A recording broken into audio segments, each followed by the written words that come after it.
दुखी में गुज़िश्ता रोज़ बानी पीटीआई की रिहाई के लिए जलसा मुनक़िद करने पर पार्टी के अहदेदारों के खिलाफ मुकदमा दर्ज कर लिया गया है। पुलिस की मुद्दइयत में मुकदमा पीटीआई के मरकजी, सूबाई और ज़िलाई क़ायदीन के खिलाफ दर्ज किया गया है।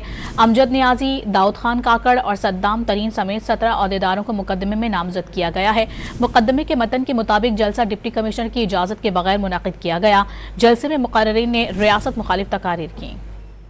दुखी में गुज़िश्ता रोज़ बानी पीटीआई की रिहाई के लिए जलसा मुनक़िद करने पर पार्टी के अहदेदारों के खिलाफ मुकदमा दर्ज कर लिया गया है। पुलिस की मुद्दइयत में मुकदमा पीटीआई के मरकजी, सूबाई और ज़िलाई क़ायदीन के खिलाफ दर्ज किया गया है।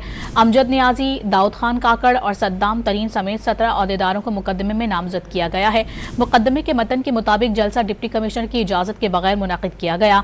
जलसे में मुक़र्रिरीन ने रियासत मुखालिफ तकारीर की। दुखी में गुज़िश्ता रोज़ बानी पीटीआई की रिहाई के लिए जलसा मुनक़िद करने पर पार्टी के अहदेदारों के खिलाफ मुकदमा दर्ज कर लिया गया है। पुलिस की मुद्दइयत में मुकदमा पीटीआई के मरकजी, सूबाई और ज़िलाई क़ायदीन के खिलाफ दर्ज किया गया है। अमजद नियाज़ी, दाऊद खान काकड़ और सद्दाम तरीन समेत 17 अहदेदारों को मुकदमे में नामजद किया गया है। मुकदमे के मतन के मुताबिक जलसा डिप्टी कमिश्नर की इजाज़त के बगैर मुनक़िद किया गया। जलसे में मुक़र्रिरीन ने रियासत मुखालिफ तकारीर की।